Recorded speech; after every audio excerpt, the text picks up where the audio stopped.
आज हम लोग वास्तविक संख्या के इस भाग में दशमलव वाले संख्याओं को यानी वास्तविक संख्याओं को 1.052 को कैसे संख्या रेखा पर अंकित करते हैं। इसके पहले आप लोग पूर्ण संख्याओं को संख्या रेखा पर अंकित करना सीखे हैं। अभी हम लोग दशमलव संख्याओं को कैसे संख्या रेखा पर अंकित करते हैं उसको सीखेंगे।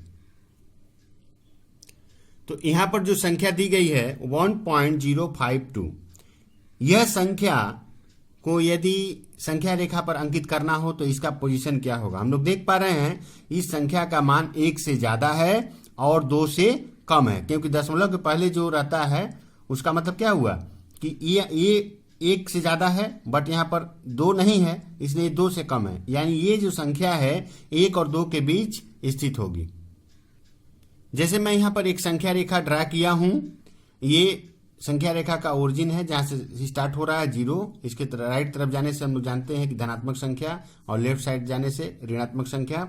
तो हम लोग यहाँ पर 1 2 3 इस तरह से लिए हैं, बट हम लोग ऊपर जो संख्या देख पा रहे हैं वो और 1 और 2 के बीच स्थित है, इसलिए हमने 1 को लिया और फिर 2 को लिया और इस 1 और 2 को 10 बराबर भागों में क्या किया गया है, बांटा गया है। 1 2 3 4 5 इस तरह से 10 बराबर भागों में बांटा गया है।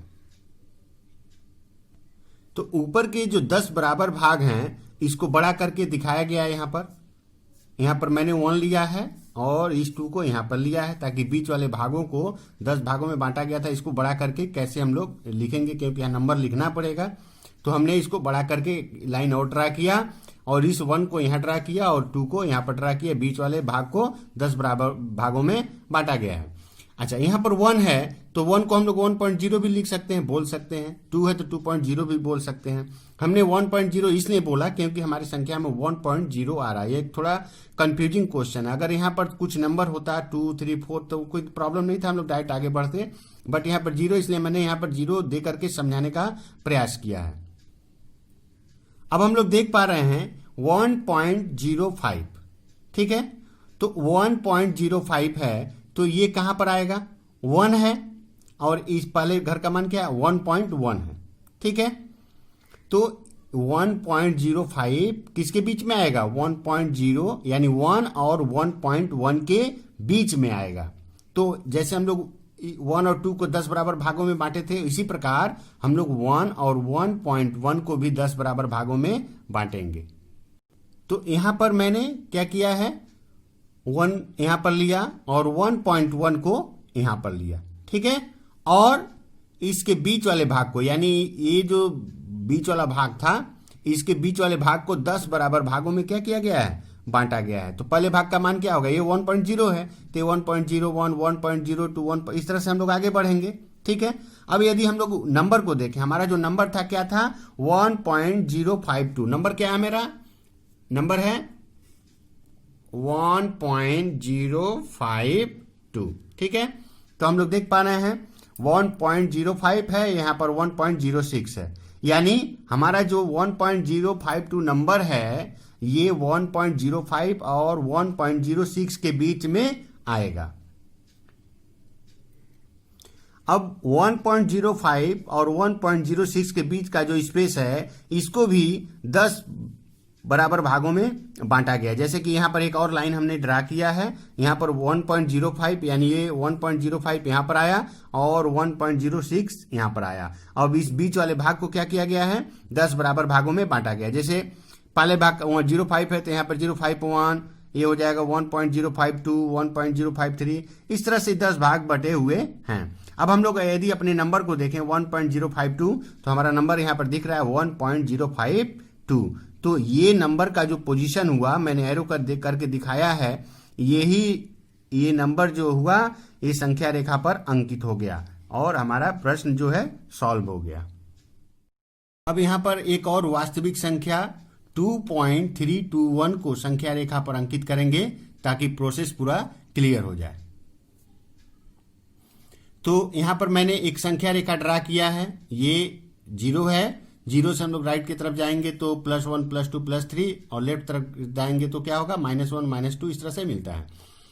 तो हम लोग देख पा रहे हैं हमारा जो नंबर है 2.321 है, यानी ये नंबर कहाँ स्थित होगा 2 और 3 के बीच में स्थित होगा, क्योंकि दशमलव के पहले क्या है, 2 है।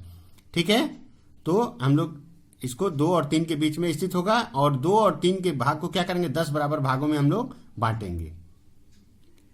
तो यहां पर मैं एक और संख्या रेखा ड्रा किया हूं, और इस 2 को इस पॉइंट पर लाया हूं, और इस 3 को इस पॉइंट पर लाया हूं, और बीच वाले भाग को 10 बराबर भागों में बांट दिया हूं।